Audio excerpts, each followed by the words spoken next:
जय हिंद सभी को। देखिए, बच्चा जो सबसे ज्यादा डरते हैं आजकल दक्षिण भारत के राजवंश, क्योंकि उत्तर भारत के राजवंश तो सबने पढ़े हुए हैं। मोहम्मद गौरी कब आया, मुगल काल, खिलजी वंश, अलाउद्दीन खिलजी ने क्या क्या कारनामे करे, ये सब बातें पढ़ रखी है। पर जो बचता है बच्चा उन टॉपिक से, वो है दक्षिण भारत का राजवंश। हम आज इन्हीं दक्षिण भारत के राजवंश की शुरुआत करने वाले हैं। 2-3 क्लासेज में दक्षिण भारत के राजवंशों को मैं एक सीरीज चालू करने जा रहा हूँ, जिसमें कंसेप्ट बाय कंसेप्ट, राजा बाय राजा, सभी दक्षिण भारत के जितने भी शासक हुए हैं सबको क्लियर करेंगे। आप सभी से विनम्र निवेदन है कि चैनल को प्यार दें, सपोर्ट करें, चैनल को सब्सक्राइब करें, अगर पसंद आए तो लाइक भी कर देना।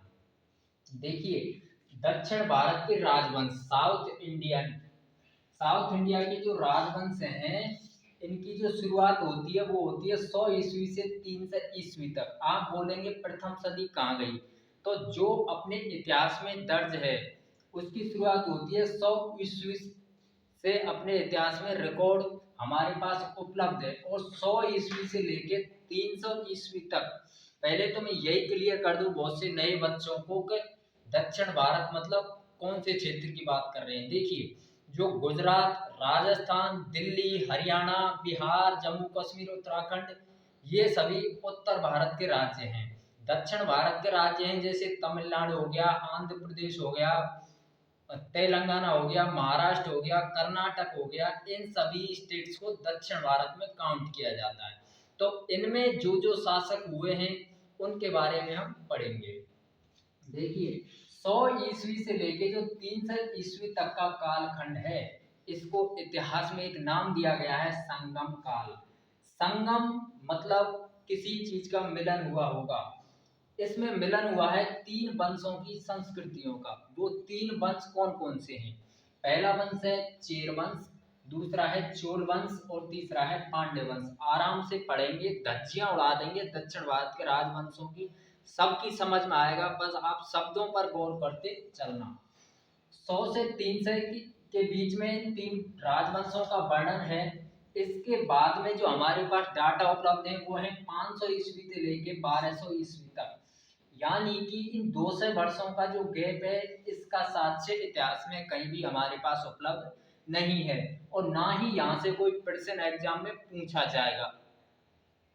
तो बात करते हैं पहले संगम काल की, यानी कि 100 ईस्वी से 300 ईस्वी तक की। सबसे पहले जो वंश आता है वो होता है चेर वंश, फिर चोल वंश, फिर पांड्य वंश। और 500 से 12 ईस्वी तक जो वंश आते हैं उनमें चोल भी आएंगे, दोबारा से पल्लव भी आएंगे, राष्ट्रकूट वंश भी आएगा, चालुक्य वंश भी आएगा, विजयनगर साम्राज्य भी आएगा, बहमनी साम्राज्य भी आएगा। और जो ये चालुक्य वंश है, इसका अभी जो रिसेंट में दिल्ली जेल वार्डर का जो एग्जाम हुआ था, इससे प्रश्न भी पूछा गया था, चालुक्य वंश के संस्थापक कौन थे, चालुक्य वंश की स्थापना किसने करी थी। इन सब के बारे में भी हम डिटेल से पढ़ेंगे। मेरा छोटा बोर्ड है तो इसलिए आज कुछ ही पॉइंटों पर बात हो पाएगी, इससे अगली क्लास में मैं और वीडियो बना के आपको समझा दूंगा। जैसे सबसे पहले बात करें चेर वंश, भाई मैं तो इसको कहता हूँ चोर वंश, याद रखने के लिए ज्यादा दिमाग क्या लगाना। चेर का मतलब चोर, और चोर होगा वो क्या रखेगा, धनुष और तीर शिकार करने के लिए। तो चोरों का प्रतीक क्या होता है, धनुष और तीर। ये पूछे जाते हैं कि उनका शासकीय चिन्ह क्या होता, शासकीय चिन्ह क्या था। जैसे बीजेपी पार्टी का कमल है, कांग्रेस का हाथ है, ऐसे उस जमाने में चोरों का प्रतीक चिन्ह क्या था, धनुष और तीर। इनकी राजधानी क्या थी, भारत की क्या है, दिल्ली है। सब कंट्री की अपनी अपनी राजधानी है, इसीलिए इन चोरों की राजधानी क्या थी, बंजी। बंजी को दूसरा क्या कह सकते हैं, करूर। इसको क्या कह सकते हैं, करूर भी कहते हैं। इसमें खास बात यह है, और एग्जाम में यहाँ से बाहर कोई प्रश्न बन ही नहीं सकता, आप मेरी इस बात को नोट कर लेना कि इसमें 2-3 सवाल ही बनेंगे। जैसे इसमें सबसे प्रतापी शासक कौन कौन से हुए थे। सबसे प्रतापी शासक हुआ था इसमें सेन गुटवन। सेन गुटवन नाम का जो काफी प्रचंड शासक था, और इसको कहते थे लाल चेर, लाल चोर। इसने एक परंपरा चालू करी थी अपनी पत्नी को पूजने की, यानी कि बैठ की पूजा करने की। तो पत्नी पूजा या कड़ की पूजा भी पूछ लिया जाता है कि शुरुआत किसने करी थी, तो सेन गुटवन चेर ने। ये प्रश्न भी यहाँ से आपका एक रेडी हो चुका है। अगला जो इसमें प्रतापी शासक हुआ था चेर वंश में वो था आदि गेमान चेर।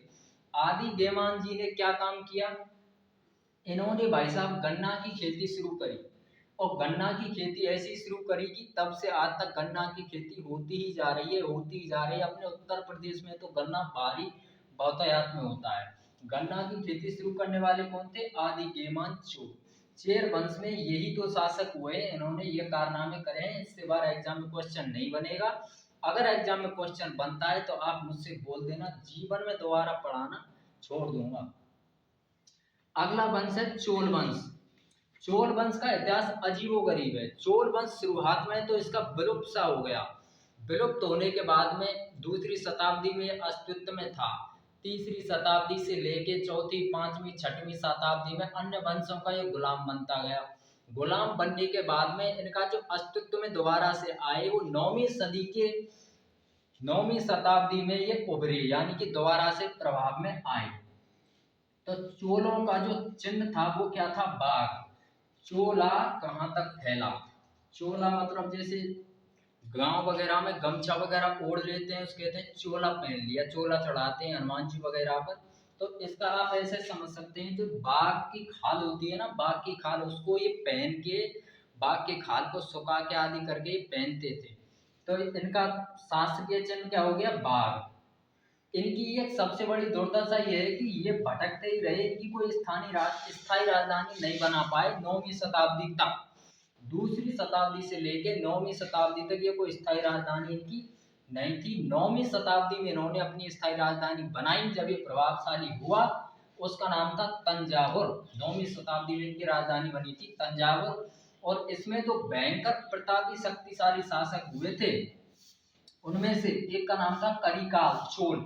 करिकाल चोल ने दो अपने जीवन में महान कार्य किए थे। एक तो जो कावेरी नदी है, कावेरी नदी पर इसने 160 किलोमीटर लंबा बांध बनवा दिया। इससे पहले ये इतिहास में किसी ने नहीं किया था। ये प्रश्न बनता है यहाँ से कि कावेरी नदी पर सबसे लंबा बांध किस दक्षिण भारत के शासक ने बनवाया, तो उसका आंसर हो जाएगा करिकाल चोल। दूसरा इसमें सबसे खतरनाक शासक हुआ था Elara. Elara Chola. Elara Chola ने 50 वर्षों तक अकेले ने श्रीलंका पर शासन किया था। श्रीलंका पर शासन तो करेगा ही, कोई देश है अपने पड़ोसी देश पर ही शासन करने की सोचता है। तो दक्षिण भारत के जो राजवंश थे, तो सबसे टच में इनके कौन सा देश लगता था, श्रीलंका। तो इसने श्रीलंका पर लगभग 50 वर्षों तक शासन किया था। अरे हाँ, ये पुहार बंदरगाह एक और इसके नाम पर दर्ज है, करिकाल चोल था। इसने पुहार बंदरगाह का निर्माण भी करवाया था कावेरी नदी पर। ये यूपीएससी 2022 में पूछा गया प्रश्न है प्री में कि पुहार बंदरगाह, पुहार पोर्ट का निर्माण किस शासक ने करवाया था। तो इसका सीधा सीधा उत्तर हो जाएगा करिकाल चोल ने पुहार बंदरगाह का निर्माण करवाया था। अब होने को यहाँ पे चेर हो गया, चोल हो गया, पांड्य राजवंश पर। मेरा बोर्ड थोड़ा छोटा है, इससे अगली क्लास में मैं बाकी इस सीरीज को कंटिन्यू कर दूंगा। आपको मेरी कोशिश प्रयास अच्छा लगा हो तो सपोर्ट करें, लाइक करें, सब्सक्राइब करें। Thank you. जय हिंद, वंदे मातरम।